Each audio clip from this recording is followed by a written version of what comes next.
ladies and gentlemen, boys and girls, children of all ages, welcome to the most electrifying podcast in sports entertainment. Welcome to the Under the Ring podcast. It's me, your boy, L.E. Hotel Tango. Today's a special edition. Our boy, the man behind the boards, Mongo, will not be joining us. As we all know, Mongo had a little surgery, so he won't be joining us for a while. So basically, folks, y'all are getting the NWO podcast. Right.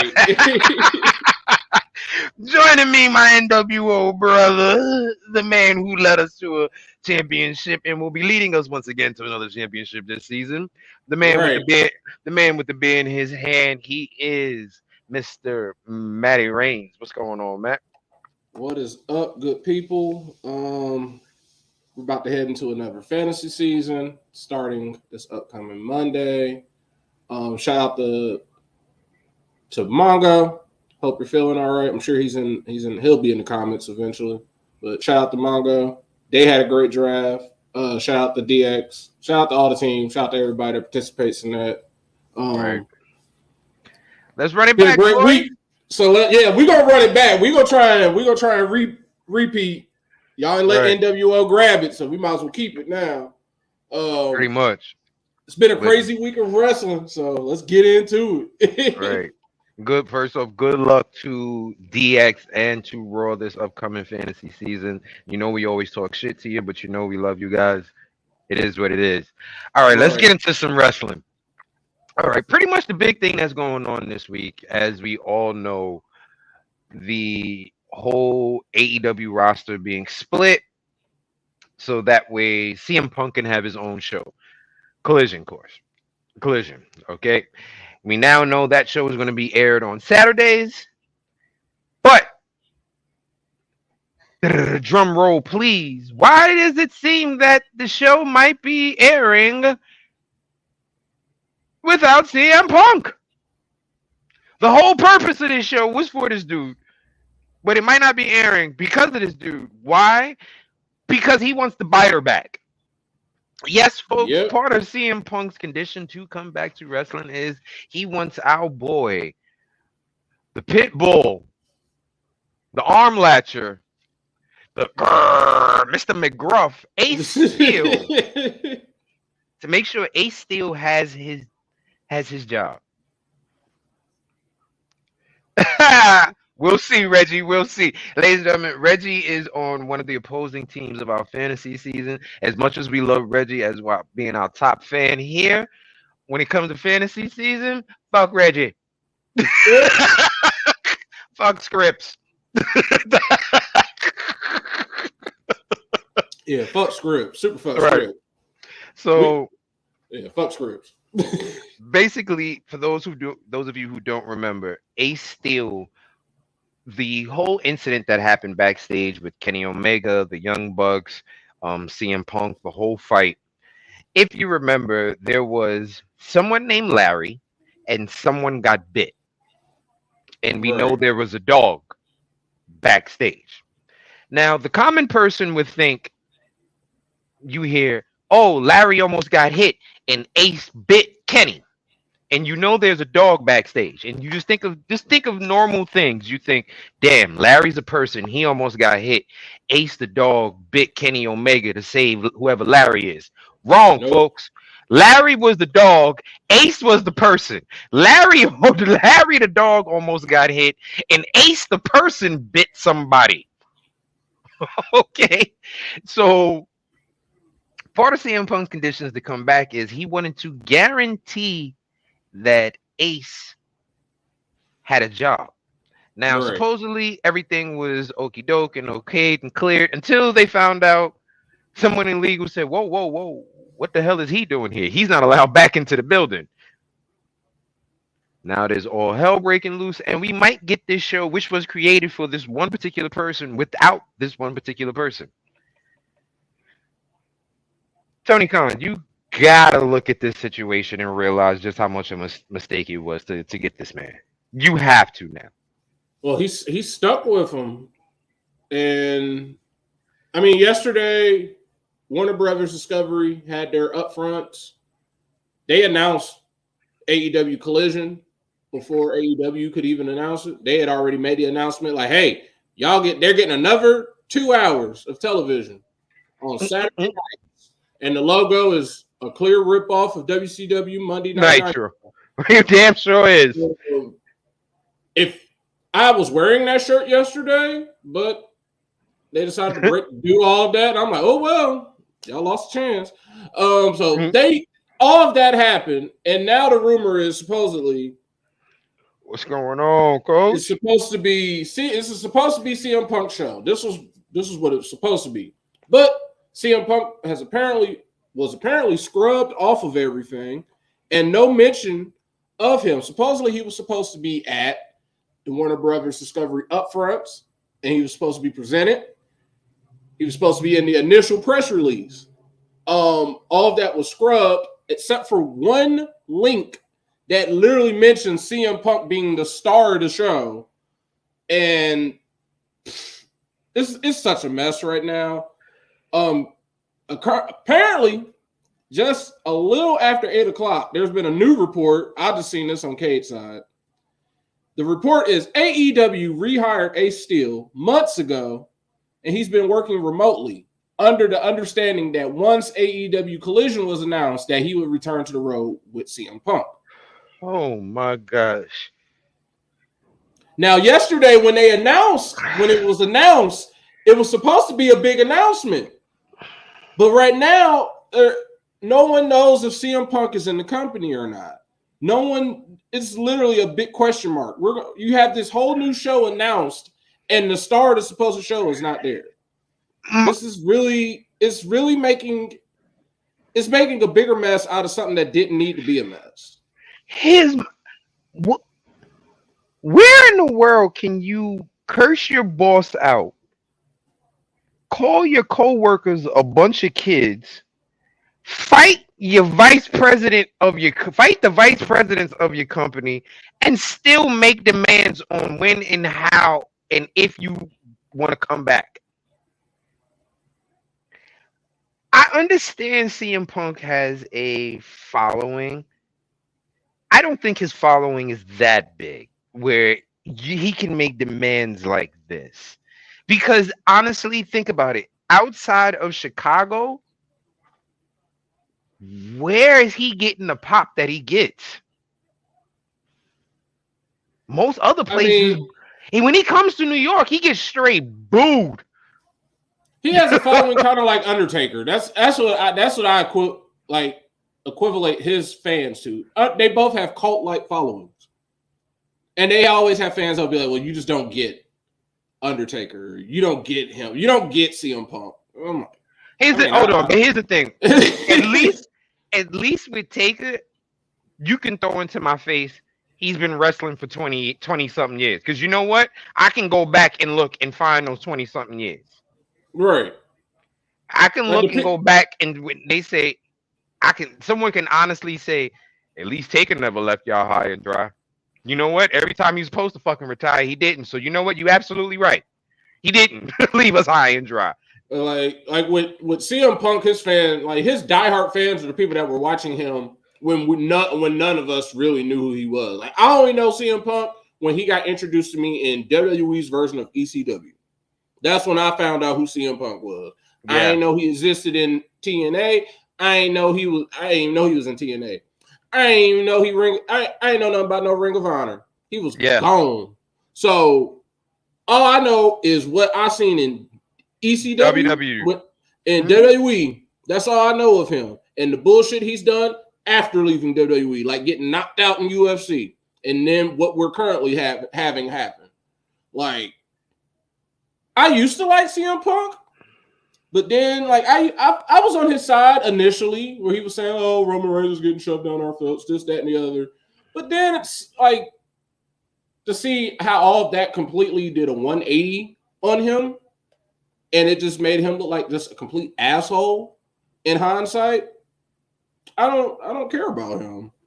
And now he's holding them hostage. The big announcement yesterday was Collision, but we don't know who the star of the show is because the star of the show is technically not there. What up, Batty? Right now, next week is supposed to be another big announcement. They're supposed to be revealing the location of the first Collision. Didn't Tony Schiavone mention it already, saying that they're going to be in Canada? I swear he did. They're going to be, let me see, because they're going to be in Canada. Say it louder for the people in the back, Tito. Say it louder for the people in the back, Tito. With all shut the fuck up. He said, yeah, the first episode of Collision will be on June 17th. They've already said on June 17th they're going to be in Chicago. The United Center in Chicago was booked for that date. So they got the location. They got the show. They're using this week. No star. They're using this week. Supposedly they're using this week to try. Tony Khan is using this week to try and be like, come on. Because all CM Punk has all the power right now. You ain't made this show for me. You ain't got me the show in my city. But you don't got me. I want more money. He might be asking for more money. He might. Warner Brothers Discovery kind of fucked themselves over in this by starting the show. You're supposed to make sure you got your person first before you do the show. Don't have the show and don't have no person. Here's the thing. They don't even need to have a particular person if they were to do what we've been saying for the longest. Make that second hour, make that whole next show ROH. Make that show what you was going to have on, what you had on Dark and Elevation. If they did that, they wouldn't have that up. If they did that, we wouldn't be having this conversation right now. We'd be talking about, AEW had 2 good shows this week, blah, blah, blah, blah, blah. But no, we're sitting here discussing somebody who shouldn't be working, holding a job hostage. God damn, I was born the wrong person. Because I don't know. How did you get away with that? Like, how do you get away with that? How do you get away with holding $1 million company hostage by yourself? And like in one of the podcasts I listened to, shout out to the Masked Man Show, they brought up a good point. If you think about it, everything makes sense now. If he's trying to get more money to show up, it makes sense he showed up at Raw. At backstage. It makes sense he showed up at Impact. Because he's trying to see, look, I'm welcome over here. Let me get a little extra cash. I'll show up. Yo. We already know. I've been saying it. He's always, from the get-go, he's always showing up because he ain't got no money. He ain't got no money from from that lawsuit. That's the only reason his ass showed up. You know, he needs money. All the wrestlers that saved their money or made good investments with their money don't have podcasts making fun of all the new wrestlers. Don't do shit like CM Punk is doing, and they're actually living and enjoying their damn life. Like, there's a very few people, I think, from that era that actually did something with their money where they can be like, you know what? I don't need to be involved with wrestling if I don't want to. You know, as CM Punk said when he initially left and he was in UFC and someone asked him, would he come back? He said, I'm comfortable. Because he was doing UFC, he was doing comic books, he was doing everything that was not wrestling. And he said he was happy to not be in the world of professional wrestling. He did not need wrestling. I said, okay, cool. That's good for you, Phil Brooks. You don't need wrestling? That's fine. Wrestling don't need you. You're one of the few people. He would be one of the few people that leaves wrestling and doesn't go back. Like, they're just done. All right, you're right. Kevin Nash do get a pass. Yeah. Kevin Nash is just basically therapy for him. He ain't lost a son. He ain't lost Scott Hall. That's therapy for him. Yeah, it's different. So His podcast is different. and he That's just the don't group, give a shit. He don't right? give a shit. That's a group hug with an old man who don't care. That's what that Like is. he cool. I like Kevin Nash. He cool as hell. Well, yeah, But Punk. it's just pointless. They're stuck in a situation that they didn't need. Even the graphic that they used to announce Collision, it looked awkward because you're like, CM Punk is supposed to be on this. You can clearly tell it's too many. That's big ass space in the middle. There's supposed to be someone there.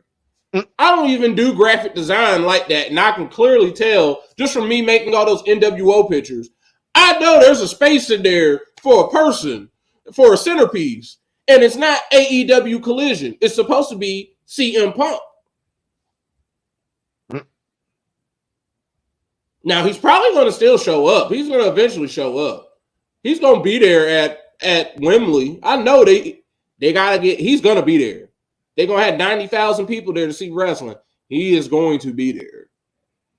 Yeah, that's the problem. That is they got right there. He is going to be there between now. They still got to sell Double or Nothing. So so they could technically announce. They could say, "Hey, here's the location," and then get to Double or Nothing because Memorial Day is basically next week. So we'll get to Memorial Day weekend, and you can have CM Punk show up at Double or Nothing. And then he shows up. Took him off that bullshit ass Collision. Yep. Then he can show up at Double or Nothing, and Dynamite. They're just like, oh my god, he's back, but he doesn't show up on there. They just be like, you'll hear CM Punk's comments this Saturday night on the first episode of AEW Collision that I will not be watching. I don't watch. It's already enough wrestling on. I didn't need another 2 hours. And especially if it's not even going to be a quality good 2 hours. Right. If it's not a pay-per-view, I'm not with it, folks. Like I love AEW. I have no problem with AEW. I always talk about it. I went to the first Double or Nothing. I seen this company start up. I've seen it. Mm-hmm. I don't have a problem with them. But I know what they're trying to do, and they do it so much. Like, you're WCW. Y'all don't have to be WCW, but y'all lean into being WCW adjacent. You come on TNT, and instead of trying to separate yourselves, you're going for the nostalgia. I like it, but I'm not going to watch it. I love that they basically are WCW adjacent. Collision is Nitro. It really They're on Saturdays, basically Saturdays at 6:05. Okay, WCW Saturday night. Like, y'all are doing the old school Superstation. All y'all need now is Ric Flair. And y'all be set. Like, I love everything they do, but they don't even do, half the time, they don't do a good job of the 2 hours that they have on television now. And then they put on Rampage. It's like, okay, that's another hour or 2 hours. I don't care about that. The only match I've really watched of theirs lately, I watched the Firm Deletion because I like Matt Hardy. Oh yeah, Matt Hardy got hacked. That was funny as hell. I forgot to put that. Oh boy. That's a good. Yeah, we can switch topics. Matt Hardy got hacked earlier this week, over the weekend. That was the funniest. Whoever hacked him is the GOAT. Because I was sitting there on Twitter, and they tweeted. Hold on, Matt. There's the AEW Nitro Collision. That's Monday Night Nitro. And then come to find out, they said that they did that on purpose. I'm like, why? That's all right, because you ain't gonna see NWO rocking Nitro drunk again. No more. That brand is dead. We're not doing that. We're not bringing it. We ain't doing no Nitro. Nitro gone. Nitro died. Nitro died. So did. But Matt Hardy was hacked. The on funniest Twitter, moment. The and he funniest wasn't. moment. He pulled a Mark Henry. The hacker pulled a Mark Henry, going, "Oh, it's me, Matt Hardy. I'm sorry if you got these tweets. I got my Twitter counter back. Took a Twitter account back. And The next to the everybody's next, under there commenting like, "Good job, great. Oh man, we hate those hackers." And then the next tweet, psych, bitch, it's still me. You ain't never getting this back." I was like, "Oh." He's like, yeah, I'm gone. Like, shout out to y'all. I got my account back. Psych, bitch, I'm still here. You ain't never getting this shit back, nigga. Yo, Oh, that it's not funny to be hacked, but that right there, your man pulled the Mark Henry retirement right there. then it started going off. They're like, yeah, Reeby slept with my brother. That's why he didn't go to rehab. That's why he's in rehab, because I caught him sleeping with my wife. They just started saying off the wall. So they're like, hey, y'all want to see Reeby say the N-word in my DMs? Then they said, shout out LeBron James. Like LeBron is the king of black people for some reason. Then they said they added his wife, and it was like, I want to fuck. Right. And that's what she blocked them. Everyone thought it was literally Matt Hardy, because they're like, I mean, y'all do got like 88 kids, so if he's just saying right here on social media he wants to fuck you, like, okay. But no, it was the hacker. Right. Well, Matt Hardy has gotten his account back and has deleted all of said tweets. And got unblocked by his wife. But it's never funny, because of course these hackers get into all of your business, all of your accounts, steal money, everything under the sun. So of course that isn't funny. But Right. The fact that he had so many people thinking that Matt Hardy got the account back just for the tweet to say, "Nope, psych, you ain't never getting this shit back, bitch." Like, that was the tweet, folks. We are not making that up. He really said, "Nope, psych, you ain't never getting this back, bitch." I was like, oh. I fell for it because I liked the tweet because I thought it was Matt Hardy. I'm like, oh, okay. So there was psych, bitch. I was like, oh, unlike, okay. Like, you got me. That was hilarious. That was hilarious. I'm sorry. Like, I know, but that was hilarious. That shit, gotcha, bitch. That's exactly what he pulled. He straight hit us with, gotcha, bitch. Just straight hit us with that. Oh, let's get into some other actual wrestling. The finals for the new World Heavyweight Championship for WWE has been set.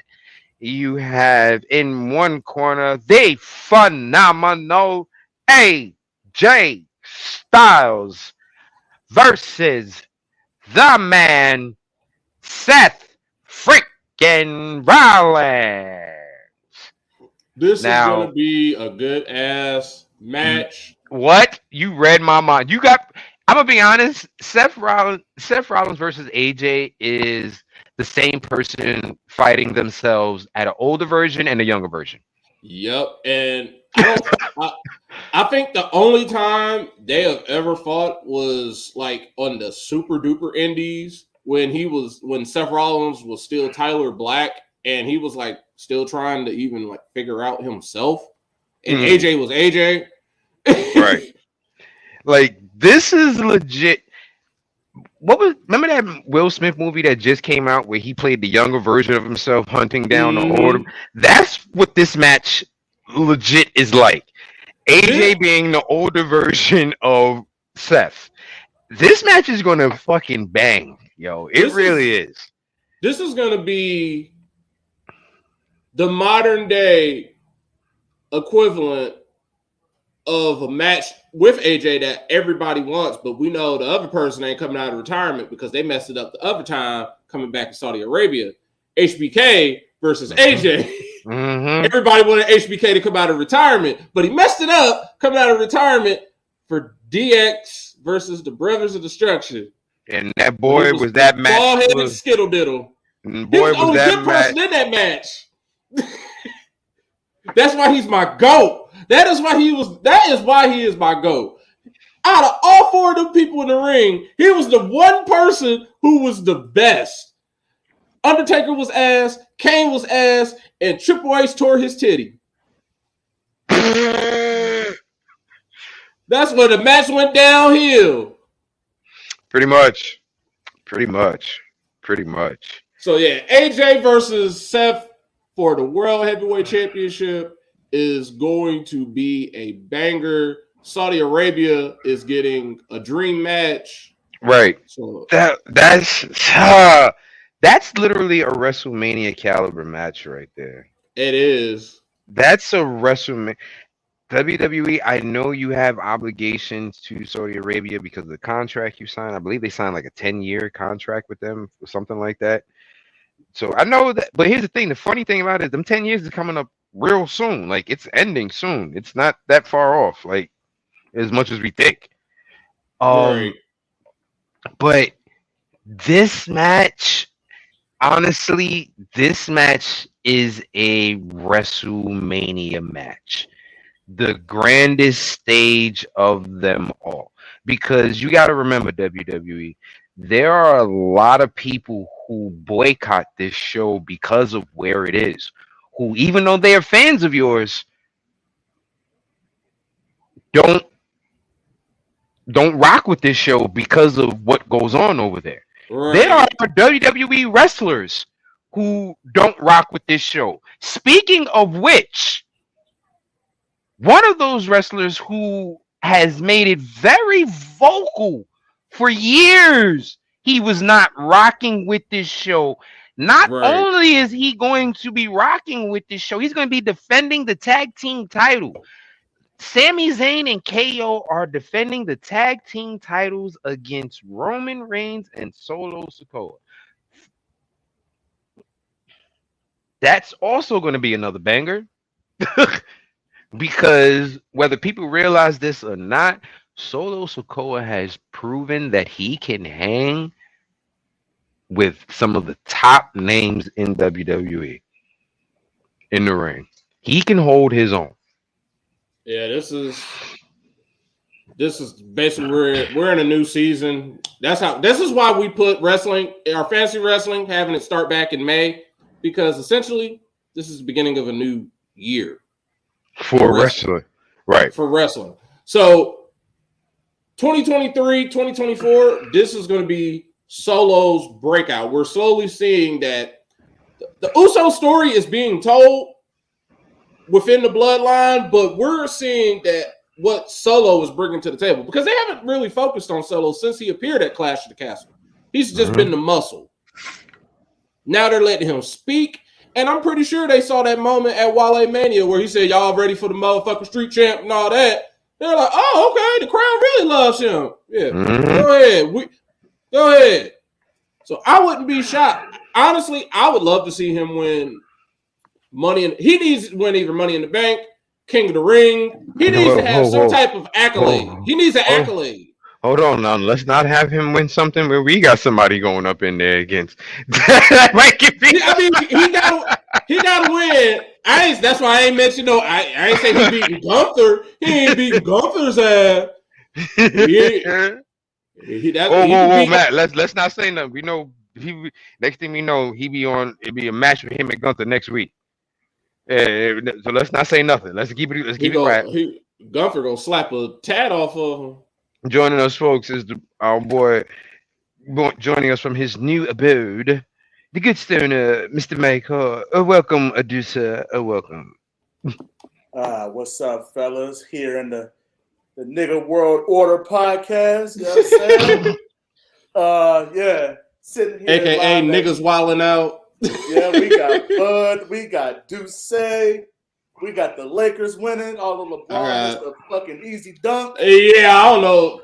He needs to stop smoking, drinking, whatever he doing. I still can't believe He just. I was like, up, what happened? up, and now he's talking about his ankle. Good, boy. Tie that sneaky and get your ass up and shut up. 5 more days, fellas.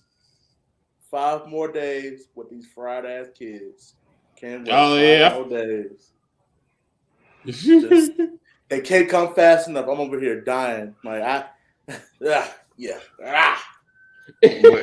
that time of the year, folks. Ladies and gentlemen, like if you haven't worked with kids, just give a little brief intermission. If you haven't worked with kids, working with kids is already tough. But when they know that summer break is approaching, it is the most difficult stretch. That last couple weeks of school is the most difficult stretch. Y'all both are ready to be done with each other. The staff is antsy and cranky. There we go. Yeah, okay. I had to put that across the board. The staff is antsy and cranky. The kids are sick of each other. They're cranky. They're mean as hell. Y'all on fuck them kids, and they're on fuck these teachers. Exactly. Exactly. So, hey, next Thursday can't come fast enough. And I will spark to that. Well, Mike, we're talking about how we were talking about how AJ and Seth is a bigger match than what it should be on for the Saudi show, considering the fact that how so many people don't necessarily rock with Saudi because of their beliefs and things that they do. And then we talked about, and then segue into the fact that Sammy is now going over there to defend that. Sammy and KO versus Roman and Solo for the tag team titles. Wow. First off, okay. I guess Sammy, they may have come to some type of understanding, I guess, was between Sammy and such. I don't know. And are they going to have? They got personal security for him. Like, it's a rumor that Sammy has basically had a change of heart. Well, there's 2 rumors. First rumor is that Sammy has had a change of heart, and that Syria and the Saudi government are having diplomatic relations.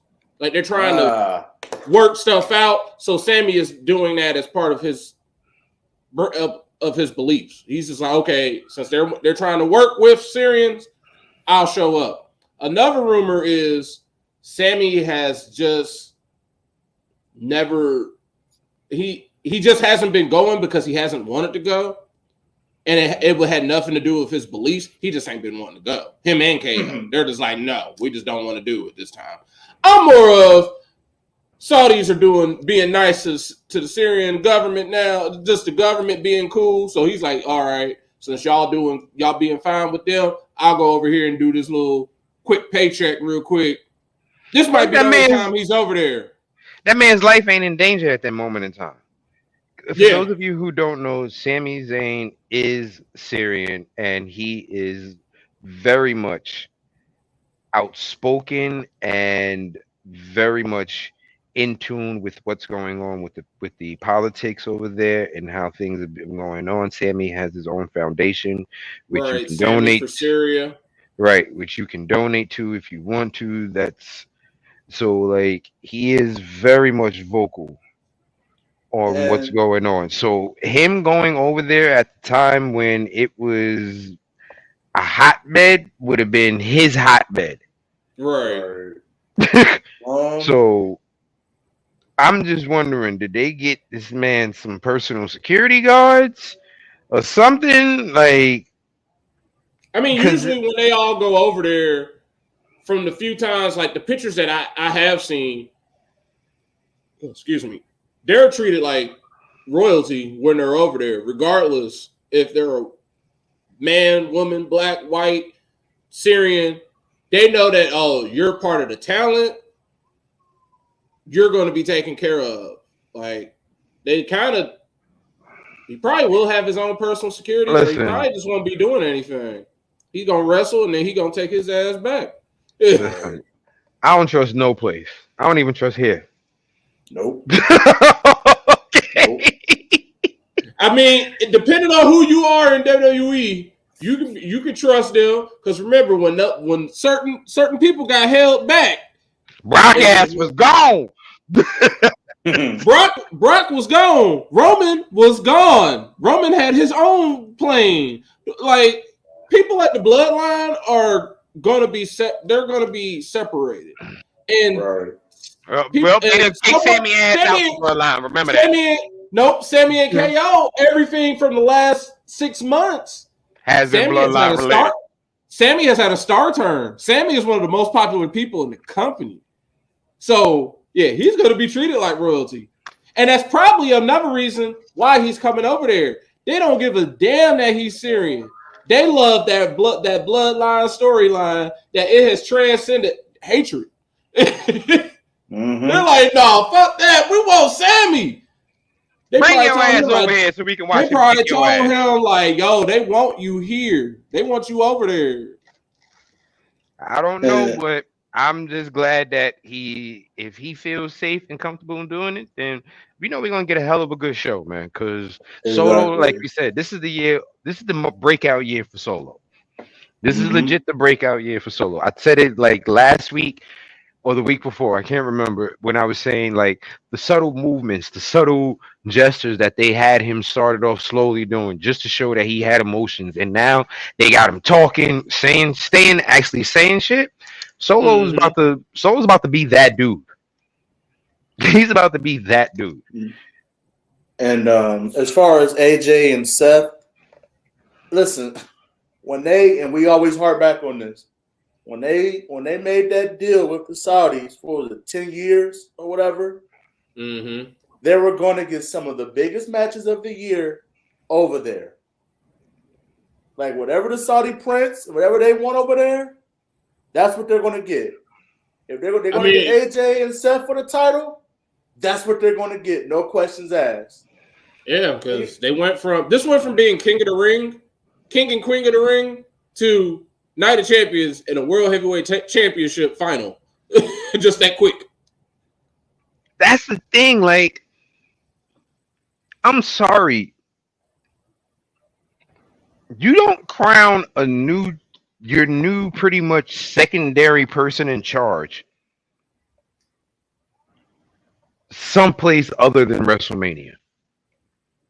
Oh, it makes sense because it's better than just them passing it out like they did with Triple H. That was terrible.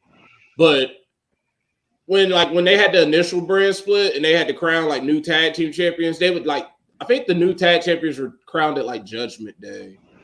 Or it was something weird. You know what I think they should have done? I think they should have done a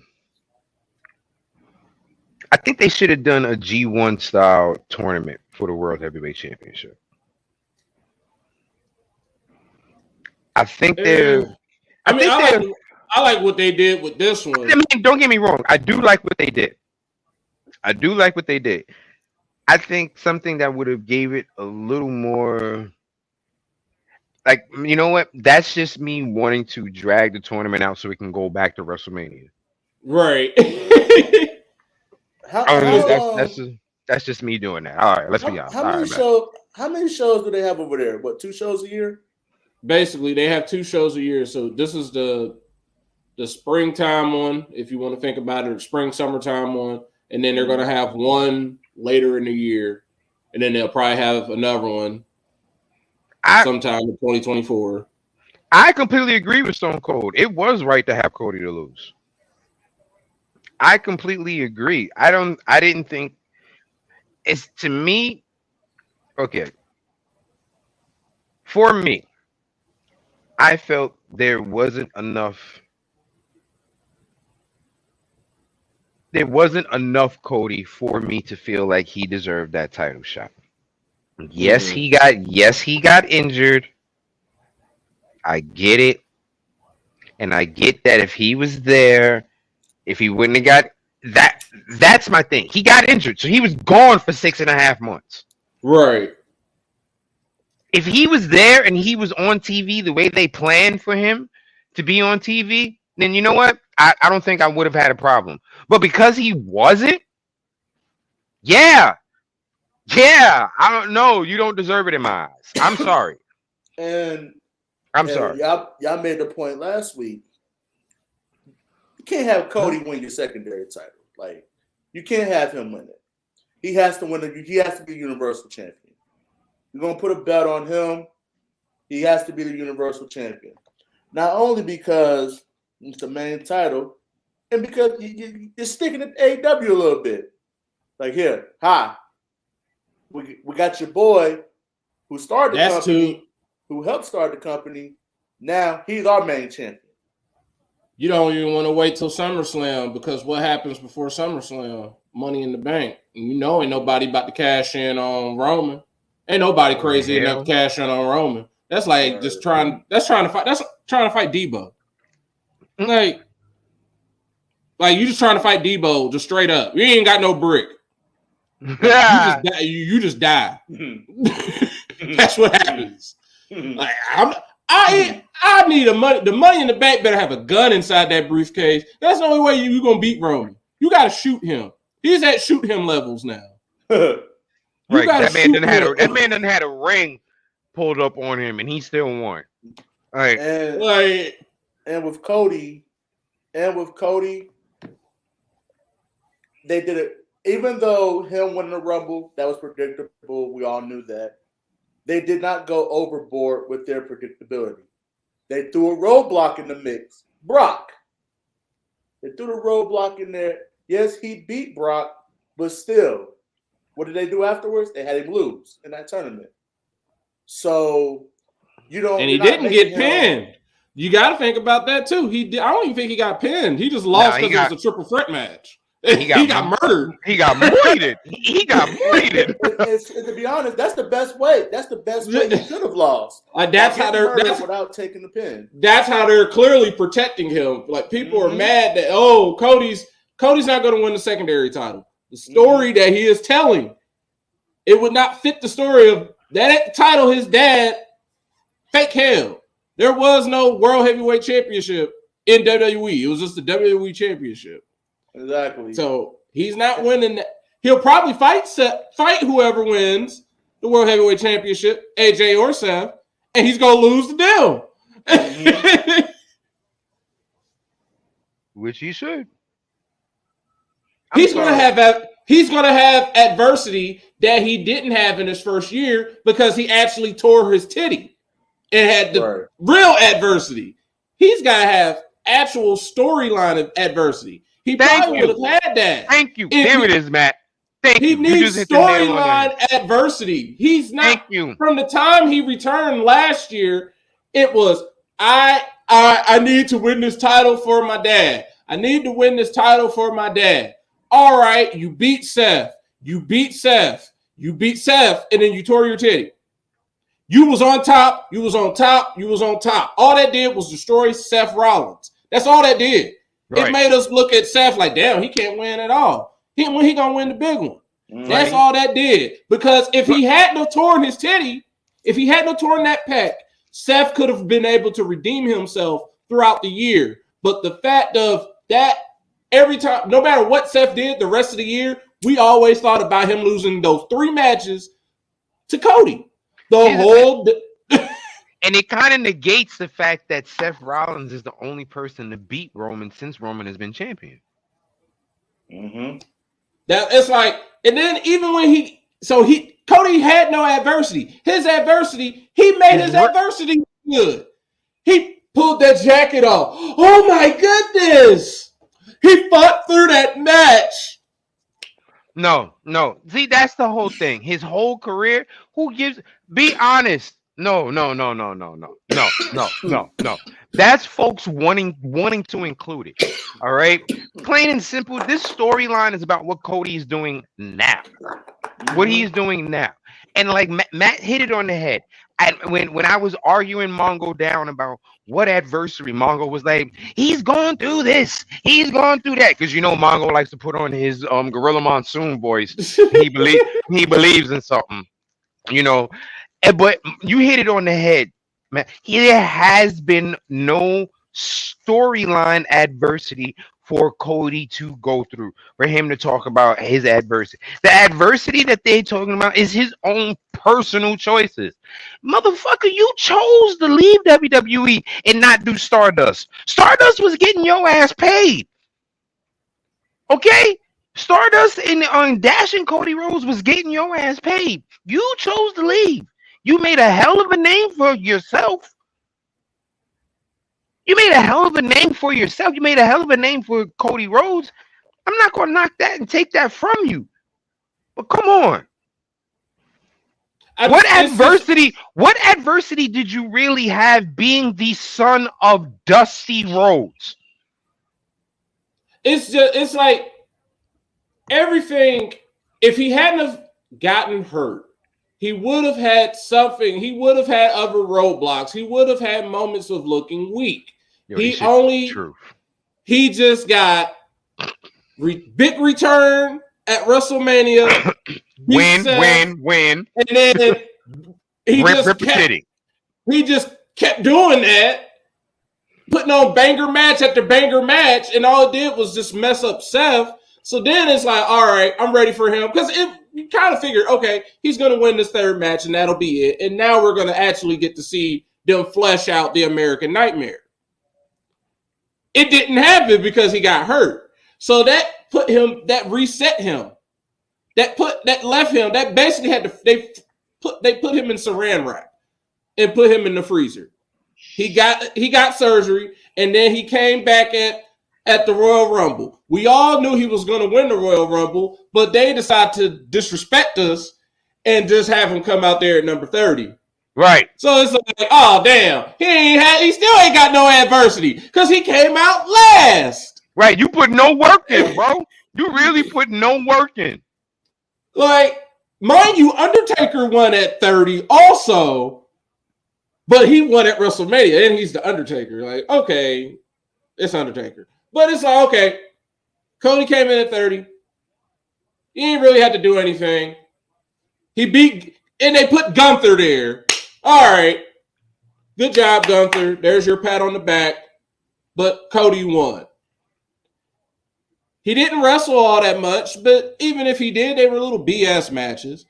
Against Finn. They still presented him. I thought Cody was going to win at WrestleMania to get it over with. And I'm just like, well, he ain't never gonna have no adversity. When they had him lose, all right, y'all got my attention. Because now, what are you going to do to flesh out this American Nightmare character now that he has lost? Finally. Like, what we ain't ever seen. How he gonna act when he lose? It's like looking at the 72 Dolphins when they finally lost in 73. How they gonna act when they lose? It's like when USC lost to Texas. They didn't take it. They didn't take that loss lightly. It's just like when the Bulls beat the Pistons. They was not happy. Pistons walked off the court and didn't shake their hands. We're finally getting to see what Cody looks like. I mean, it was funny and just to see Roman call him a loser, but we finally got to see Cody the loser. And he was sitting up there as Roman's holding both belts, sitting up there looking, oh, shucks, I lost. All right. Then he got a new best friend the next night in Brock Lesnar. What did his goofy ass do? His all shucks nature got him lured in, and then he got F5. He's no point. If you think of the only adversity Cody had because every other place he went to, he was, oh, you're Dusty's son, Cody, you're Stardust. Like, they knew who you were already, bro. His adversity was trying to get over in the indie community. And who did he go to for help for that? It was Kevin Owens. He went to KO to tell him how to act on the indies, what to do on the indies, because he had no clue. He's one of the few people to go backwards. You start out at the top and then come back and go. You get WWE is creme de la creme. Right. You over here like, man, this is nice. You going from the Lakers and then you like, damn, I play for the Rockets now. Like, like damn. And to be honest, his biggest adversity, to keep it a buck, is to get out of the shadow of not only Dusty, but also his brother. Like, just to get out of that whole shadow of just being a Rhodes and have his own name. Then he need to get rid of that damn dream tattoo. Mm-hmm. I mean, and he started it by flipping the American dream into the American nightmare. That's the start. Everything he's done. It's just face Cody is cool, but the Cody that I love is a heel. Undashing. Cody is a heel. Cody is Homelander. For anybody that watches The Boys, he is Homelander. We all know he is Homelander. His entrance and his attire screams Homelander. And Homelander is a dick. Yeah. Cody just ain't turned. Cody is cool. Cody is, like, looking back on it, we were all stupid for thinking Ted DiBiase Jr. was going to be the guy in Legacy. Oh, he's the guy in something, all right. He's the guy going to jail. He's the guy in the prison stripes right now. Messing with Brett Favre. But it's like, all right, Cody, if you think about it, Cody and Randy are the same person. Which side of Randy do we love more? Asshole. Randy? Exactly. Dickhead We like Fuck the Revival, Cody. We like Bullet Club Cody. We like Bullet Club is fine Cody. Now, face Cody is cool, but he can only go so far. It's just like when Seth is old Seth as a face was ass. Like when he lost the Universal title to The Fiend, that Seth was he was cool. He was all right. Now, Seth now, with the chant and all that, this Seth is awesome. But this Seth is different. Cody needs storyline adversity, and that's what Brock has brought into the picture now. Because he basically had to tell Cody, you trust everybody. Why are you trusting everybody? And he literally had to beat his ass to tell him, stop trusting everybody. You thought I was going to be your tag partner. Look at you. I just F5'd you. Then he's like, why the fuck would I be your partner? I'm Brock fucking Lesnar, bitch. You think I do tag matches?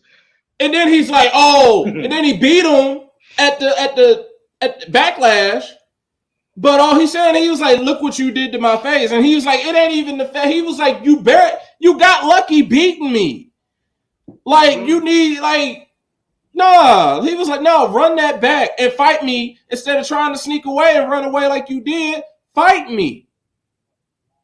So that's why he's telling him, Brock is going to beat Cody's shit. He is putting adversity seasoning on this boy. He's making sure, he's literally, right now, Cody is just a steak. You ain't did nothing to it because I ate steak for dinner. Cody is just a damn steak right now. Cody gonna die. All you done is take it. And what do you need to? Cody is just some meat you just took out. You ain't tenderized it. You ain't put no seasoning on it. That's what Brock is about to be. He's about to tenderize him and put seasoning on him. So when he does win the title, he looks right. Instead of just looking like a goofy ass with a big ass neck tattoo. The only thing is, unfortunately, you're probably gonna be watching that at WrestleMania 40. So you're gonna be freezing your ass off. So listen. Oh yeah, Philly gonna be cold as shit. It's either he gonna do that or he better dodge bullets in Detroit at SummerSlam. So Brock about to beat the dye out of Cody hair. He about to beat that Cody man. About to go back to his natural hair color. He about to go back to black. Brock is gonna beat. About to beat the list out of Cody. We're gonna be hearing Cody clearly. That's a hell of a beating, boy. Uh-huh. Yeah, he gonna beat that list off of him. He gonna beat the list off of Cody. We're gonna hear every vowel, every syllable. And Cody gonna be like, and in conjunction with my previous statement, I have now matured my stocks and bonds. Just like I said, Solo would be the breakout person for 2023. This is gonna be a good year for Cody because he's gonna get adversity. He's gonna get his ass beat.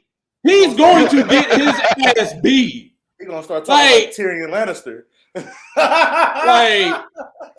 That man is because think about it. The people watching, if you think about it, last year, all you saw, Cody showed up. Forget about AEW. WWE only Cody. The man showed up at WrestleMania, and then he won 2 more times, and then he was gone for the rest of 2022. And then he showed up here in 2023 at the Royal Rumble and won. Then he had some other BS matches and kept winning. The man was undefeated. And then we really, including myself, I thought this man was going to stay undefeated and beat Roman Reigns to finish the story. Not I. If he didn't tear his titty, he probably would have beaten Roman. But the fact that he didn't have any storyline adversity, he had to lose to Roman. He had to lose. He had to lose. And now he has to spend all of 2023 redemption. Getting his, he's gonna be a yo-yo. He's gonna get his ass beat. He gonna get back up. He gonna probably lose a title match. Like, I'm still trying. I got close, guys. I'm gonna do it. Nope. Your ass gonna lose again. Right. Speaking of other wrestlers, we recently had some bad news in the wrestling world. Just to divert, legendary superstar Billy Graham has passed on. We here at Under the Ring send our condolences out to his family, his friends, everyone surrounding him at this moment in time. Mike definitely doesn't know who superstar Billy Graham is. Matt may know him. I know him. When I first started watching wrestling, I used to get him confused with the Preacher. I used to be like, dang, the Preacher used to wrestle too. Like, obviously, like, I've never seen him wrestle. I'm too young, but I always knew of the name superstar Billy Graham. I'm not gonna lie to you or to our podcast family. When the news just broke that he passed away, I was in complete shock because I'm all right. I am guilty of one of those people. I am guilty of being one of those people that if I don't hear about somebody for a while, especially if they're old, I automatically think that they have gone to the next life chapter. Yeah. Billy Graham, I ain't heard of his name in eons. I did that with Bob Barker. Yes, he's still alive, y'all. Like, I the Price is Right, so I'm like, oh yeah, he's still alive. Like, I haven't heard Billy Graham's name in eons, so when I was in complete shock. I was like, what? He's still around? Oh, well, he was? I was like, oh, I can't lie. It caught me by complete surprise. I can't lie to you. I can't lie. What does Brock beating Cody's ass do that Brody beating his ass didn't do? Oh, Brody beating Cody's ass was Brody getting over. That's what that was about. That was Brody. That was an awesome beating too. Right. That was Brody finally coming into his own and getting his just due deserves.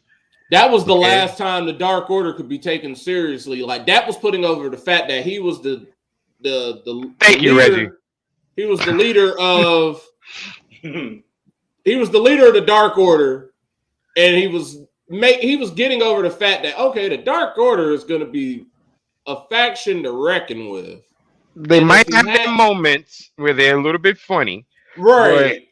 But overall, these are some serious dudes right here. Side note, I'm sorry, fellas. I'm high, and we were just talking about old motherfuckers. Bob Barker will be 100 years old this year. No way. He better make it. He better fucking make it. December 12th December 12th birthday. I watched the hell out of Price is Right on Pluto. I love Price is Right in general. The way Matt just said that shit, he better fucking man. You better fucking make it. Boom. Okay. Yeah. You see how you just said that? That's how I felt about fucking Superstar. No, Bob ain't gone. No, the price is wrong. I ain't saying that last part because I don't want my ass beat. Yeah, the price is right. Actual retail price is that man still on this earth. Giving people $1 bets. Right. Yeah, showcase showdown on that ass. Y'all ain't playing Plinko with his soul. I could do this all day. Let me stop. Oh man. But Brody beating Cody's ass. All right. Mike did. I killed Mike. Over here. Actual retail price. Yeah, he's still here. He's still here. Bob Barker's still kicking it. Brody, it was literally his shining moment of coming onto the scene. Cody doesn't need a shining moment coming onto the scene because Cody is a returning superstar. He doesn't need that. Brody needed that.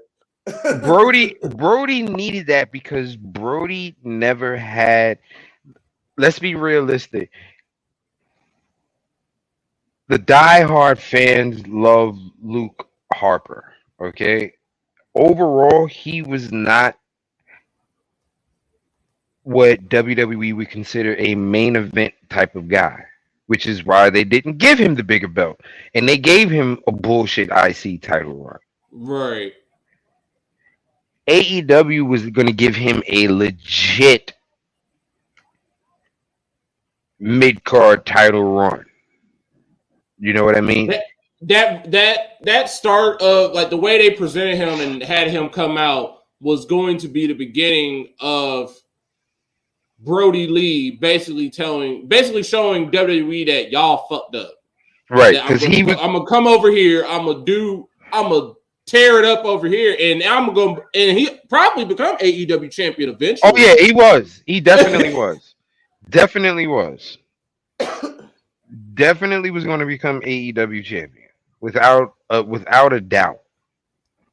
I don't think Cody told a good story during that feud because the comic book nerd in me, the one time I actually understood a comic book reference because it was just the one storyline I kind of paid attention to when Superman died.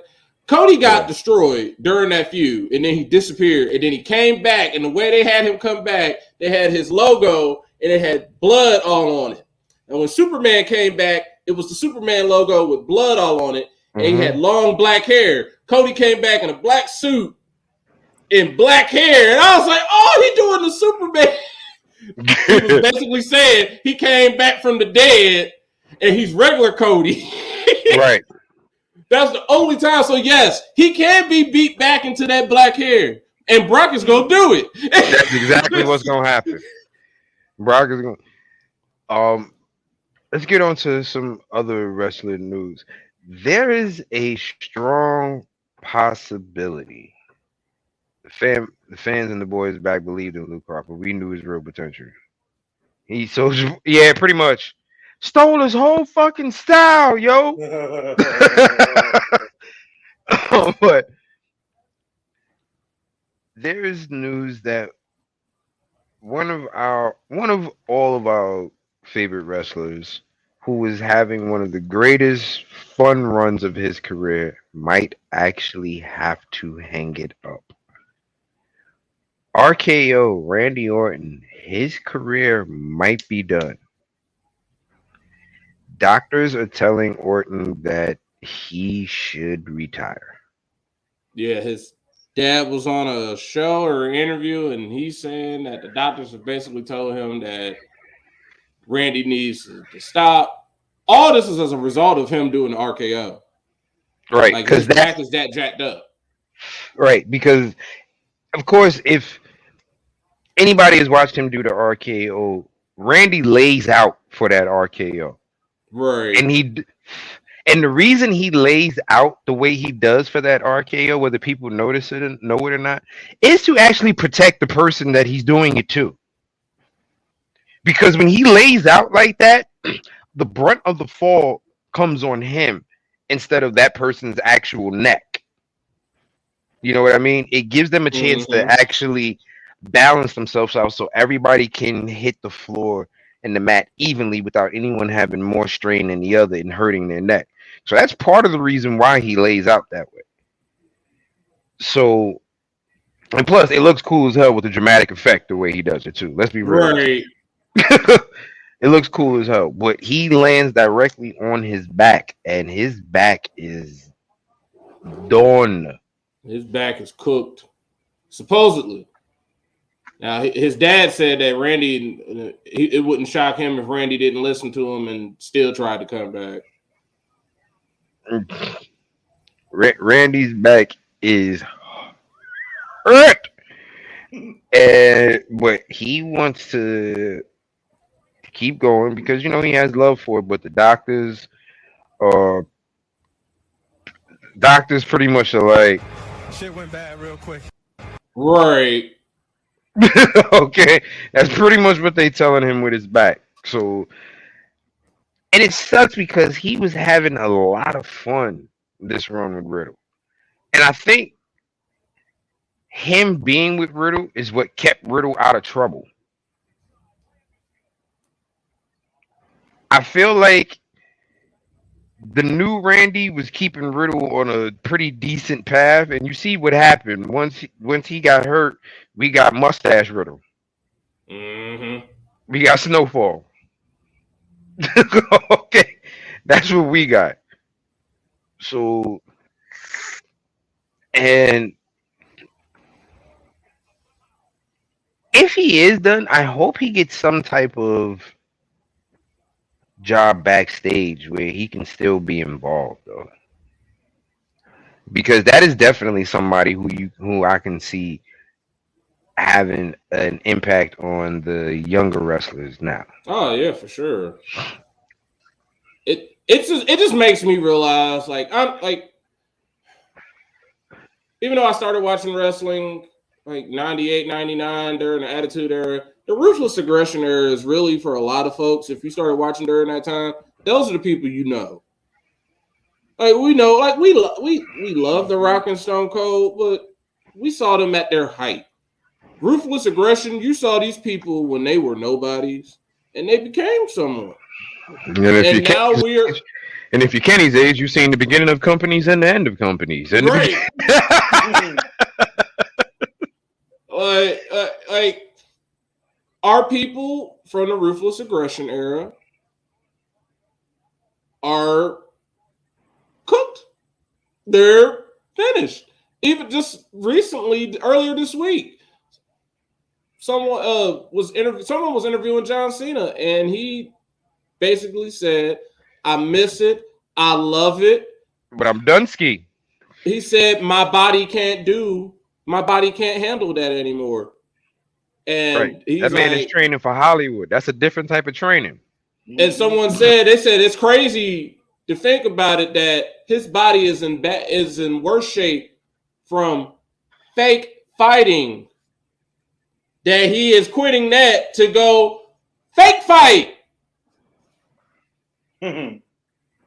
Actually fake fight. So people say, "Oh, John Cena ain't no real one. He came back and he only did that." And he did what his body could allow him. Think about all that great. Look at that shit he did all during the Ruthless Aggression Era. And now then you see why he looking like Ernest. What you call? Like growing up and even now to this point, people used to be like, "Oh, wrestling is fake, right?" And I go, "What's fake about someone slamming you? What's fake about somebody throwing you? What's fake about jumping off of something and landing on someone and hoping you don't seriously injure them?" Yeah. Like, no, I'm like, I tell people all the time, wrestling, the punches, yes, because no one is throwing real haymakers like that. And if they are, Right. that's one of those rare few They're matches. JBL. Right. Those one of them rare few matches where somebody did something to somebody, and this is actually a receipt, a payback. Like Right. the punches, yes. The super kicks, to an extent, because they're still making contact. They're just not making as full contact as what it appears because of the leg slap to make it sound louder. I said, but overall, you can't fake slamming somebody. Right. That person just has to learn how to land from that slam. Like the death defying shit, jumping off of cages, doing flips into the air. You don't fake that shit. Nope. That's why you end up like fucking Red Phoenix with the Berkey elbow for not faking shit. Mm-hmm. So like, and now it's just like you're seeing all of the people from the Ruthless Aggression era. Shit is catching up with them. Their They're bodies all catching start- up with them. Yeah, they're all starting to retire now. Randy is old. John Cena, old. Like sooner or later. I mean, Brock is basically old. Mm-hmm. Sheldon Benjamin, like Reggie just said, he's the only one still wrestling from that class. But it don't matter because as long as somebody is paying them, they will always think that is if they're being paid, they still got it. Right. They still hear you still got it because they're getting paid. Mm-hmm. And see, you know what I like? There's certain wrestlers that come back and do certain things within their limit, and it makes us as fans clamor for more and do the you still got a chance. But that particular wrestler knows his limit. Look at Ricky the Dragon. Look at Ricky the Dragon Steamboat. Ricky came in for what? A hot half a second. Right. Said, I'll give y'all this little gauntlet match thing that you want to do, but I ain't going more than 4 minutes. And if you want me to do something else, you best believe there's going to be interference. Right. Your man did that and said, thank you very much. I love you. Peace be out. Like you said, man, look at Sting. Sting is 155. Right. Like Sting ain't out here trying to have no 7-star match. Nope. Right. Sting is out here no selling and beating people up so he can go home. All right. Like Sting wrestles like an old man now. Sting is basically Indiana Jones. Like they keep talking about this Indiana Jones movie. He is literally Harrison Ford now. Right. Like that is Sting. Mm-hmm. Like he's not trying to do nothing extra. Listen, after that Ric Flair match, yo, Oh, that Ric Flair match probably told everybody. That put everybody on notice. Like, nope, don't even try it. Yo, me and Matt literally thought that man died. The fact that he passed out in the middle of the damn match and admitted, said, "Oh, I passed out right there." Like, oh, like we didn't notice you died. We saw you. Me and Matt were on the thread together. No, we weren't even the thread. We were in the chat. We happened to be watching it. Me and Matt said at the same time. I said, "Oh my God, he died." me and Kenny went from cheering to like, oh my God, why do we watch this? Like, oh, this is sad. This is sad. Hey. This is sad. We need to turn. This is a train wreck. This is a train wreck. Like, I'm never going to watch Ric Flair's last match ever again. Ever in life. No. Never. Never in life. Never in life. Never. Okay, and look at that. Poor Andrade ain't recovered since. But what else happened in wrestling news this week? Pretty much that's all the real wrestling news. Do a quick recap.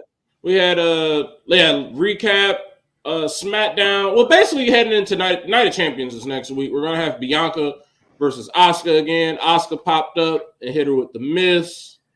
So they're gonna fight. Wait, Not Bianca in the back saying, "Nah, I'm gonna get my lick back." So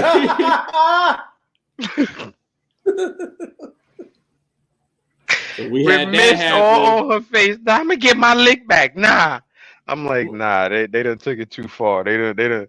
She wanted to say, bitch. I know she did. I know We she wanted to say that. Raw was a good one. We had a battle royal to name a new number one contender for I see. Gunther's IC title, and First that of ended up all, being Ali. first of all, if you didn't know Gunther was here to play no games, that introduction that my man Ludwig gave him, and then Gunther taking the mic and saying, maybe you need an introduction on who I am. The longest reigning intercontinental champion in modern history. Like, just going through his accomplishments, and it was like, that talk your shit, Gunther. Right. Talk your shit, Gunther. That the man didn't even wrestle. And I was like, oh yeah. Oh yeah. He's letting them know it's not a game no more. Mm-hmm. He's letting them know it's not a game no more. He's about to the way he came in and took over NXT. Don't be surprised if it happens here on the main roster. You know Yeah, what? the way they're presenting the Imperium, they're going to be bloodline adjacent. You know the most underrated thing that they've done, and they've done it perfectly. They booked him into a monster, and now we no longer call him Walter. Nope. He had earned that much respect that we don't even think twice but to say Gunther. Yep, Batty is correct Gunther. on that. Gunther and Solo 2023 breakout. Yeah, Easily. He is Gunther.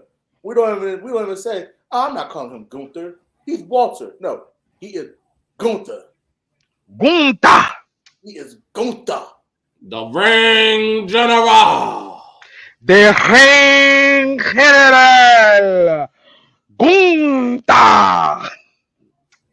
And your man literally took the mic and said, allow me to reintroduce myself. My name is Gunther.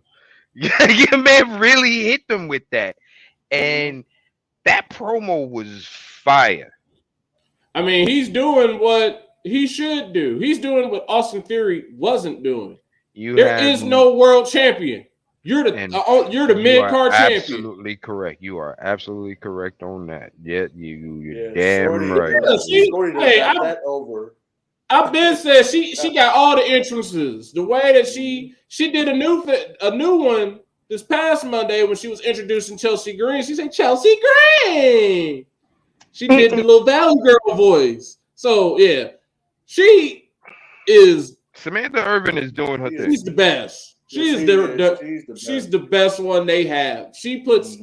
She knows enunciation. She knows all that. So she's the best. She puts all the correct stank on their names. She's the best until she's the best until you know who comes back, and then you hear the best in the world.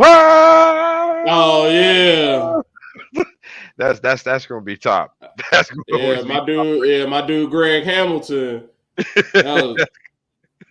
He kills it with best in the world. Then Shane. Exactly. Shane McMahon. Shout out to Shane out here still training. Oh, Alberto Del Rio. I ain't going front.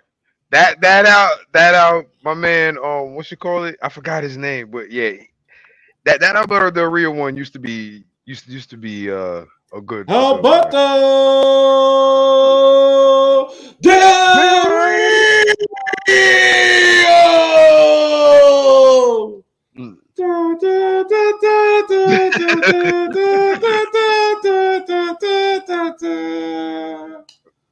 I ain't going. I just liked him because he came out in that car. I'm like, yeah, when I get the video game, I'm getting the Alberto Del Rio entrance because I want to walk out.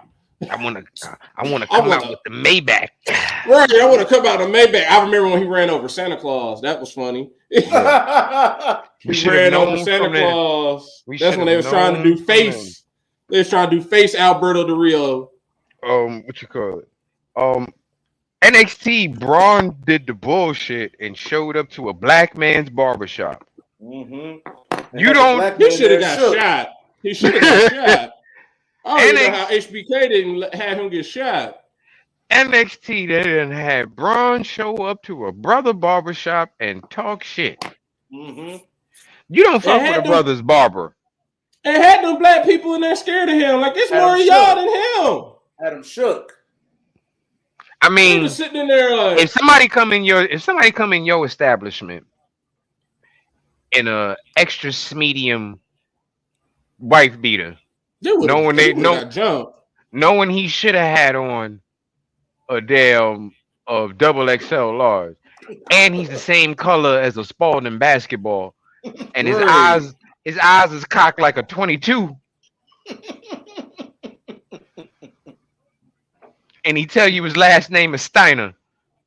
You might let him sit in your chair and ask him if you need a shape up. You might. That's about it.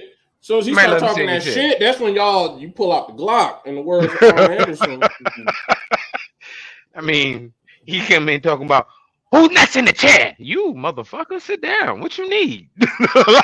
You know your boy Mello? Like, yeah, I know. What about him? I sent him a message for me. I ain't sending nothing. Right. First off, you know your boy Mello. I don't know nobody, bro. Who the fuck is Mello? What you want? That's what that. But you gonna tell him to sit down? You know, like I said, eyes cocked like a 22. You want to know what this man's thinking, and you want to know was he looking at you? That's what you want to know. And is he looking at me? What the hell is he doing? So then, also on NXT, your man Wesley finds out Tyler Bate was going to challenge his ass and try to jump him for the belt also.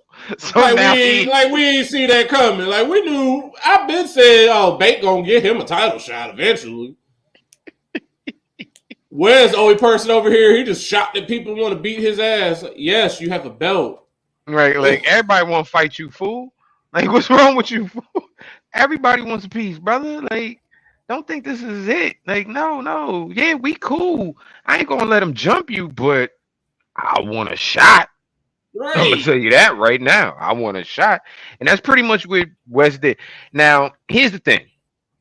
Also involved in that is Gacy. I'm so not looking forward to that triple threat match because of Gacy. I don't care about Gacy anymore. That's the problem right there. This match should have had a lot more meaning if they would have allowed Gacy to win prior to this. Because I'm pretty sure he is going to win. If he wins, he's due. He's due. He's truly and honestly due. So if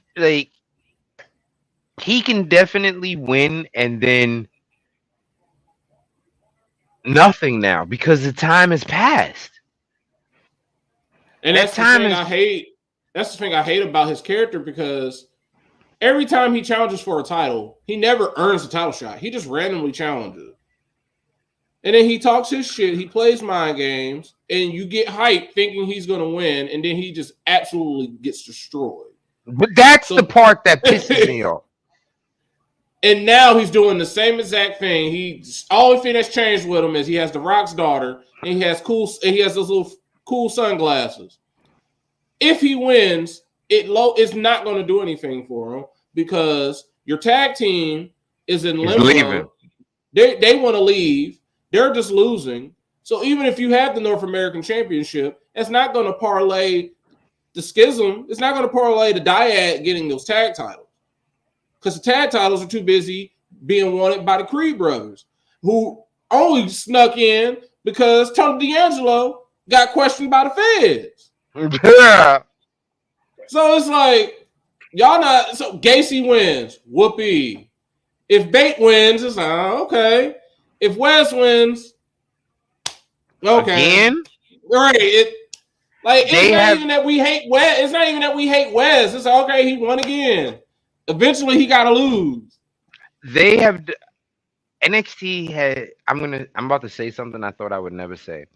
NXT has not done a good job with their mid card division, and that was one of their It's too biggest. stacked.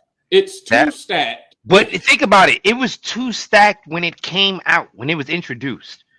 For It's still Adam too Cole, stacked. for Adam Cole to be your inaugural champion for for that belt, that means that division is fucking stacked. And think about it. He won that belt on a goddamn fatal 5-way ladder match.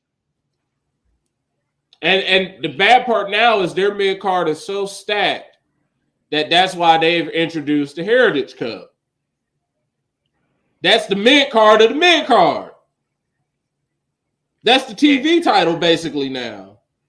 And they got Noam Dar as the TV champion going up against Dragon Lee. But they've done it. I don't, I'm gonna be honest, I don't care about that North American title scene. Like, I almost forget that it exists until it pops up on my television. Because the way NXT is right now, the heavyweights is basically Braun and Mello. Braun, That's it. Mello, and then everybody else is on equal footing as North American champion. No, everybody in that North American title picture could be NXT champion, but they could also be North American champion. But they could also be Heritage Cup champion. It's like none of you stick out, even though Wes is like the guy. He still is like, I can't see you. Can any of us honestly see him as NXT champion? No. At one point we could see Tyler Bate. Like, They have to do a serious rebuild with Tyler Bate for me. Like honestly, I'm looking forward to what they could do with Mello. You can see Wes as NXT champion? Nah, he's too. I'm sorry, Wes is Wes is great in the ring, but he's dull on the mic. I'm sorry. To me, he's dull on the mic. He has to have. Remember, Wes has been in a tag team way longer than he's been doing his singles thing. That we know of on television. You know, we know him from being part of the Rascals, that group. So there was timing for all three of those guys within that group. So that way there was banter in between the three of them. Yeah. You know what I mean? It wasn't just focused on him. When it's just focused on him, it's we look at him kind of like I love Wes as that. Wes doesn't even have. But here's the thing, he's literally the only option. Right, but and the thing about it is, Wes doesn't even get a loud pop from the crowd anymore. That's the thing. He gets the okay. You're the best of these dudes. Okay, yeah. It's like he's had a long title reign. Like, yeah, he's held the belt too long. I think he maybe if his reign was shorter.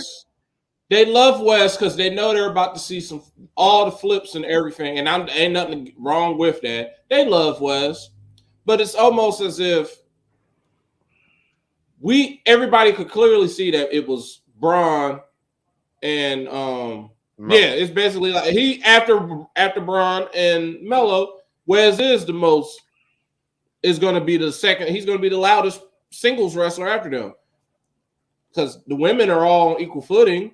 And the tag teams, Gallus is heels, and I mean, for the most part, I would say everybody kind of gets the same reactions. Besides Wes, and you know what? And that's low key. That's what HBK has to work on. And you know what? Like with Wes, it's okay if your ceiling is being a top mid card champ. Nothing wrong with that. Like Kenny stated a few moments ago, he was mostly known as a tag team specialist with the Rascals. He was in that faction. And for the past couple years, he has blossomed as a singles wrestler. But it's all right if the only singles title that he ever wins is a mid-card belt. That's fine. You can still have a great career and be known as Mr. Mid-card. I mean, that's fine. He's already overachieved anyway, because when all Right. that happened with Nash and Nash got fired, we didn't know what was going to happen with Wes. And they just threw Wes into the North American title picture and into that division. And he said, do your thing. They said, do your thing, man. He's flourished. He's got merch. He's got fans. Everybody, we love him. He's on the game and all that. But will he get called up to the main roster? Does he want to continue to be a singles wrestler? Like, it wouldn't shock me if his deal ran out and then he went back to Impact and was like, oh, Rascal's back. Now he could win the Impact World title. Right. Because Trey and Nash wrestle as the Rascals on the Indies. They tag together. So, like, it wouldn't shock me. But at the same time, it all comes down to what he wants. If they feel like what he wants, and if they think he could be on the main roster, he will. If they think he could be NXT champion material, he will. Right now, to me, he don't look like it because they haven't presented him like that. We know he's a fighting champion. I know that. He fights every damn week. He has an open challenge all the damn time. And your man don't never say, like, the reason he's in the situation is because he said, how about I fight both of y'all at the same time? Why do I got to choose which one of y'all want to fight? Right. Like, he's a fighter, but he's also, he has a bland personality when he doesn't have banter. And that Rascals trio had banter. And let's be realistic. It's the personality of most weed heads. When you get around other weed heads, you talk. When you don't know anybody, you talk only when talking to or when you have to. Right. And I just feel, and honestly, like the one match I'm looking forward to, even though like I'm looking forward to eventually seeing Wes versus Mello, because I know that is going to be a match. Oh yeah, and that's gonna be a hell of a good match. That's gonna be a great. I can't wait to see that. If it's gonna be champion versus champion, I'd love to see that. Or if Wes does not have the North American title anymore, and he's finally wanting to move up and get that shot, I'm all for it. As long as they start presenting him and build him up in that manner, that's where it all comes down to. It's just like I said with Cody. Cody needed that storyline adversity. If they can start make more note, like, hey, he's still defending this. Ain't nobody beating him. And he's finally like, you know what? I'm out of challengers, but that don't mean I want to stop defending it. I'm gonna take a break. Mello, I want you. If he does something like that, oh, all right.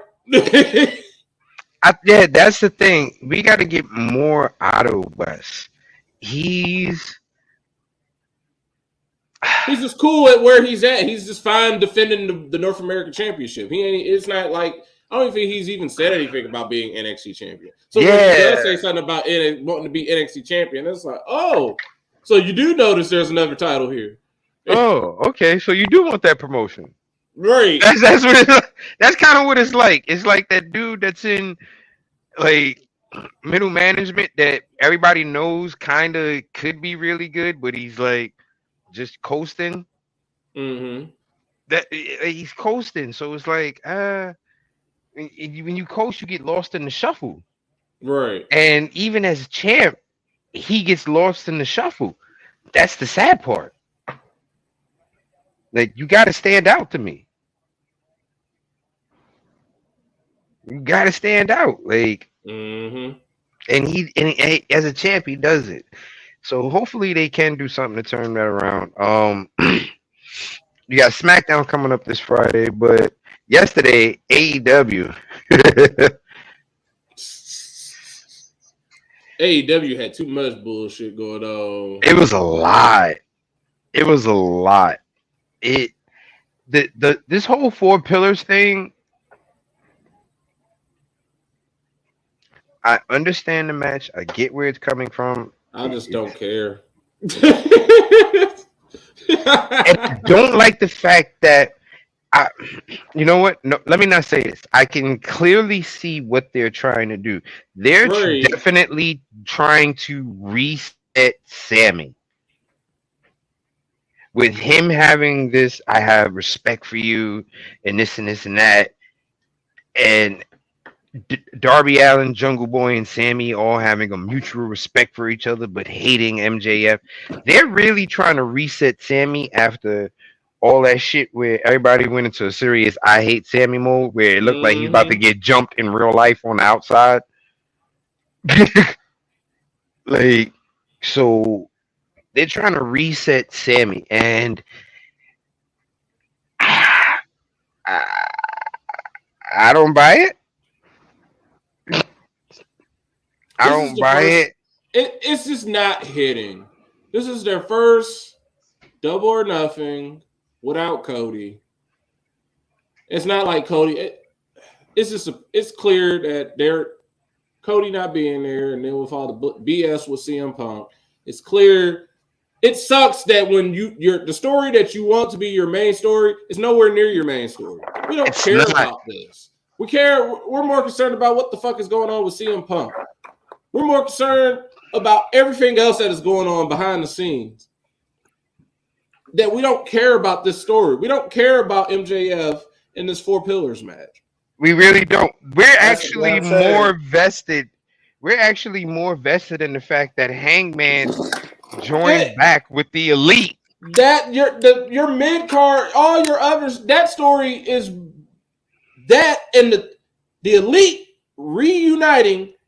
And CM Punk's BS behind the scenes is overshadowing. Overshadows that. Overshadows your main champion going, your top main young heel champion who is a pillar. Who is a pillar of the company because he's going to be there for a while with a new contract that he just signed, is going against the other three young lions who are going to be the backbones of your company, and no one cares. And the only thing, and then and on top of that, the TNT title is just there. Like, I understand it's supposed to be the equivalent of their TV title with it being just hot potatoed around, but it's definitely, I don't even know who is the TNT champion at this point. Wardlow again. Okay. I remember when he won it. I didn't know if he was still the champion because they like to switch. So, yeah. He completely has. CM Punk has overshadowed and ruined MJF title run. Completely. Because CM Punk is constantly being brought up in AEW news because he's doing something. Mm-hmm. You know what's gonna happen? He's gonna beat MJF for the belt. Oh yeah. Eventually. I mean, MJF was supposed to probably beat him for the title if he had ever fought Mox and all that. MJF was probably going to be the person to beat him. But that bullshit happened. Christian. Good. You got 955 other million people on the roster, and you decide to go Wardlow and Christian, Tony, because that's what you think fans want. Not Andrade, not Red Phoenix or what you call it, Commander Penta. No, none of them. You decide to go with somebody older than me. I can't lie. I don't think I've seen Andrade in the ring since that Rick match. Well, he's been hurt. He stays hurt. I think that's the last time I actually seen Andrade in a match. Nah, he was in a couple more, but he was in a couple more, but his ass been hurt. And they just had Miro come back last week, and it's like, okay. What are you gonna do with Miro? Exactly. What are you gonna do with Miro? You have Luchasaurus standing next to Christian Cage, and you pick Christian Cage to go up against Wardlow. You got a goddamn dinosaur standing next to you. Who should be champion? Technically, he should be a pillar, but hey, revisionist history because now it's just Jungle Boy Jack Perry. But Right. I mean, Jungle Boy was tagging with Luchasaurus. I mean, at one point they were called the Jurassic Express. Or some Right. shit like that. Yeah, you know. No, fuck that. But That never meanwhile, happened. he's stuck with Christian, and Jungle Boy is over here in a 4 Pillars match, fighting for the world title. Damn. That don't mean shit. That belt will not mean anything until it's back on CM Punk's waist. It's not gonna mean anything until MJF's run is over because whoever. No, it don't make a difference. It don't matter who is champion. Yeah, you're right. It don't matter who is champion until it's CM Punk. It won't matter. That belt won't matter again until CM Punk is champion because of the way everything went down and the way they make him the absolute star of their show. Until that man has a belt around his waist, he either is TNT champion or they make some BS up for him to win a belt. He's got to have some type of belt on for him to be happy and for MJF to look like something. That's why he's going to take the belt off of Samoa Joe. Oh yeah, because it's rumored that he wants Samoa Joe as one of his first feuds when he eventually comes back. So that'll probably be how we get CM Punk on Ring of Honor because he'll probably beat Samoa Joe. Which is terrible. Yeah. At least he's fighting someone his age. But Joe still put in work though. I mean, yeah. I mean, the only thing we can hope is Joe don't get injured because you know he likes to get hurt. That boy stayed with a concussion.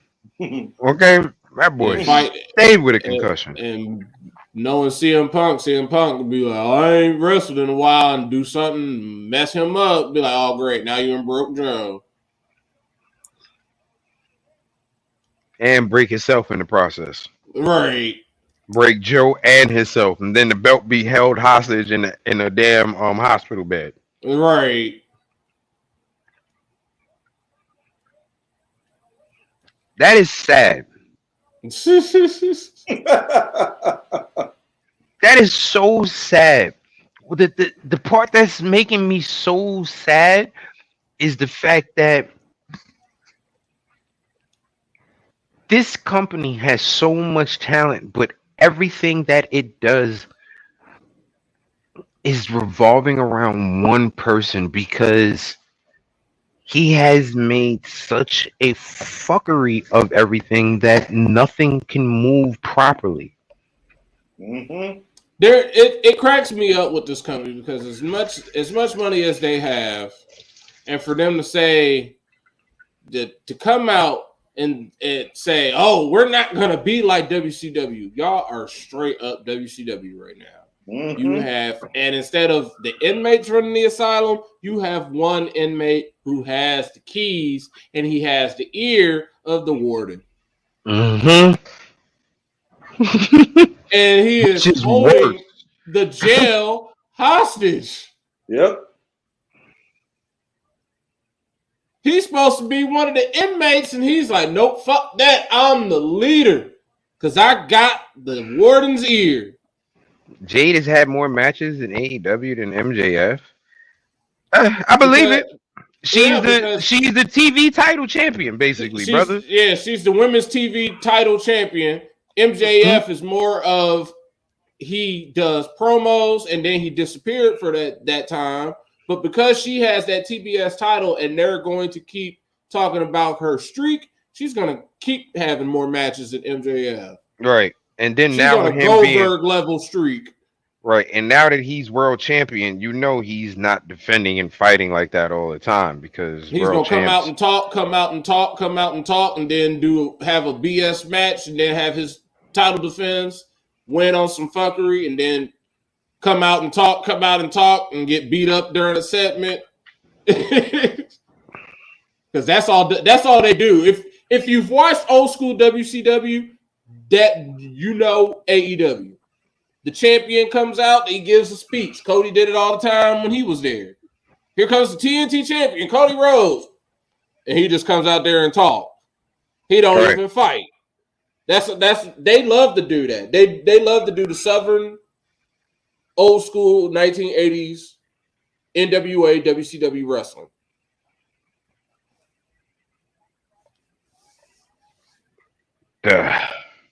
MJF had 9, which is about right. That's about right. He was at a status and a point where he was competing for the world championship. He know he was supposed to be champion. So at that point, when you're in, and he was in a feud, he was going for a little bit, and then at that he I was would in a feud say with Mox. I Also, was say because he disappeared he would have had more, but he just left. He and then you got to literally think just about left. he was in a feud with the world champion. When you're in a feud with the world champion, you don't fight that often unless you're fighting the world champion or someone directly close to the world champion.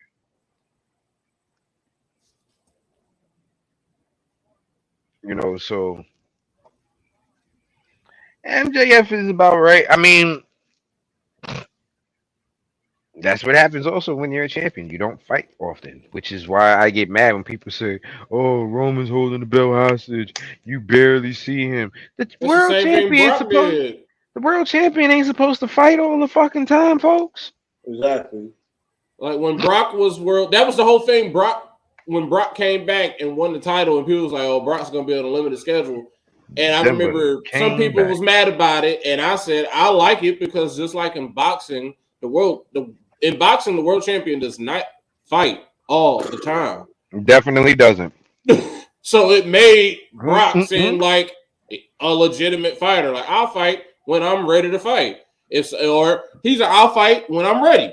Y'all just tell me Mm-mm. who I'm fighting. I'll show up, I'll kill them, and then I'm going about my business. That's Right. what Roman is on now. I'm the head of the table. I've run this. Oh, y'all want to crown another champion? I win that too. Oh, I can't do it? Oh, that's all right. I'll figure out a way to win this title eventually.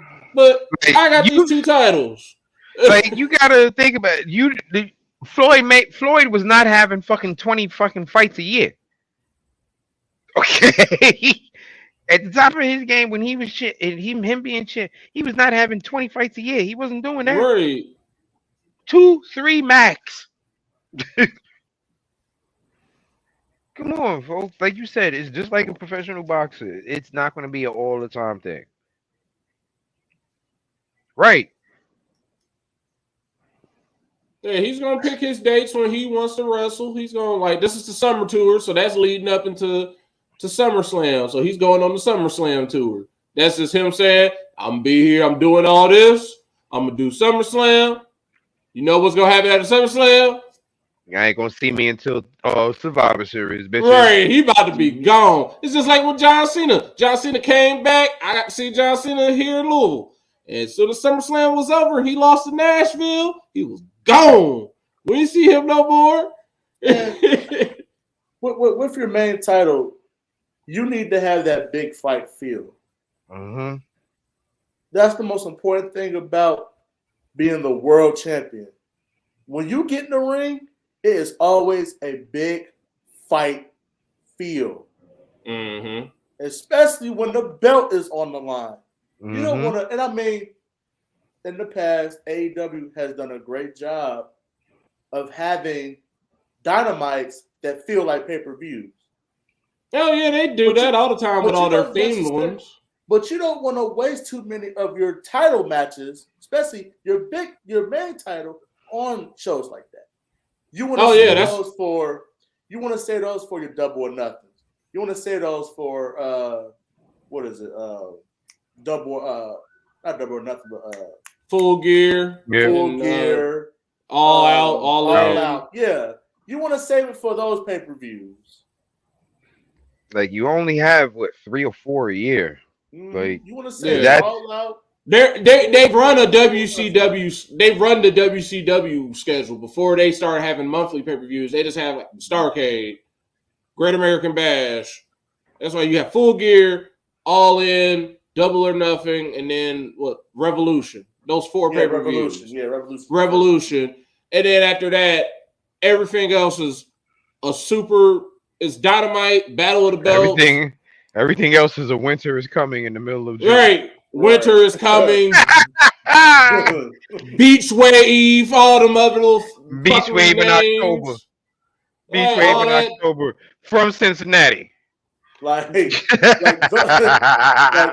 are the specials that your mid card and your tag team titles need to be the focal point.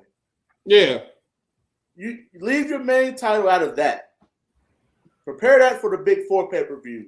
It's like with MJF as champion, they just went away from everything they were doing. Because before that, when somebody was world champion, every time we turned around, they were having a world title eliminator tournament. And I'm like, why we keep having these world title eliminators? Like, I'm tired of seeing these matches. Stop.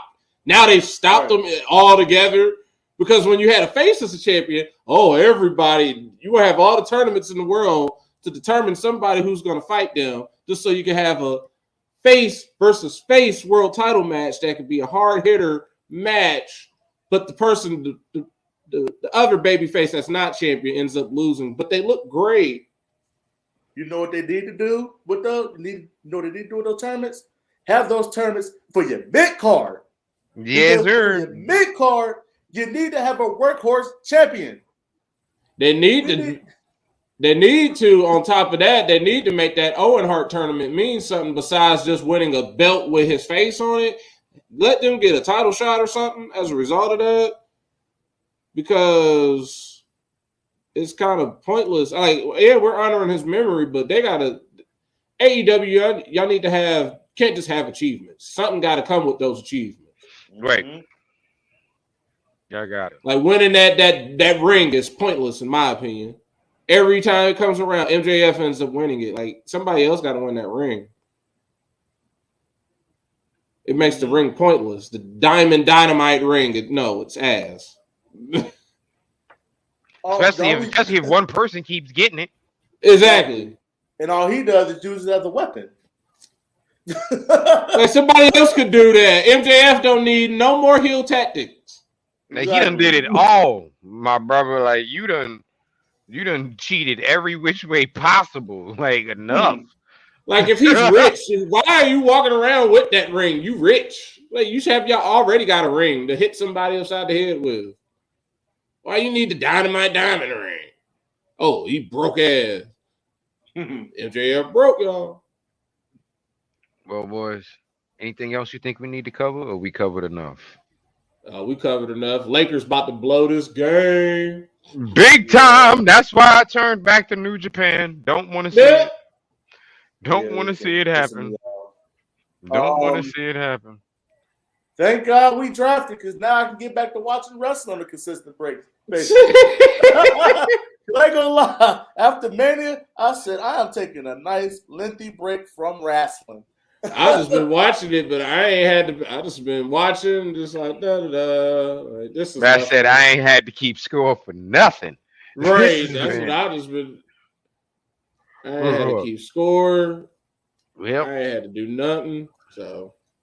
Well, check this out. Mongo's gonna have to keep score because I do believe next week there's a pay-per-view. There are 3 pay-per-views. There was 4, 5. There's a lot of them. There's 4 of them, if I'm not mistaken. 4. You got Battleground. You got Night of Champions. You got Double or Nothing, and then Impact is having something. Yeah, Under Siege. So yeah, that's Memorial Day weekend. Memorial Day weekend. Four, folks. So next week, folks. Thank you. So next week, folks, those of you who watch us, y'all can challenge Batty. She's a champion for her championship. Tune in, put your predictions in. And you ain't got to put them in for all 4 shows. Just pick your show you want to try and challenge on. Shoot. Right. Don't forget, folks, you can always follow us at facebook.com/under the ring pod or twitch.tv/under the ring pod. Don't forget, we air every Thursday around 8:45 ish. Heavy on ish. Sometimes we 9 o'clock. Like we might have been a day, but it is what it is. You know, if you follow the page, you won't have to worry about Yeah, when you'll we get the coming on. notification. Don't forget, you can also go to our Linktree/under the ring pod where you have our boy who is recuperating right now, Greg Bush SK. You got me, Rock Ribs 44. You got Mike, Mr. Fresh Beard. You got Matt, the right answer. Our street team captain, Boriel Mariente, and our local correspondent, Justin D. Baxley. Folks, thank you for joining us. Reggie, that's a lot of damn shows to pick from, brother. If you can do it, you can do it, but I don't think so, brother. 'Cause that's Hey, a all he lot of got to shows.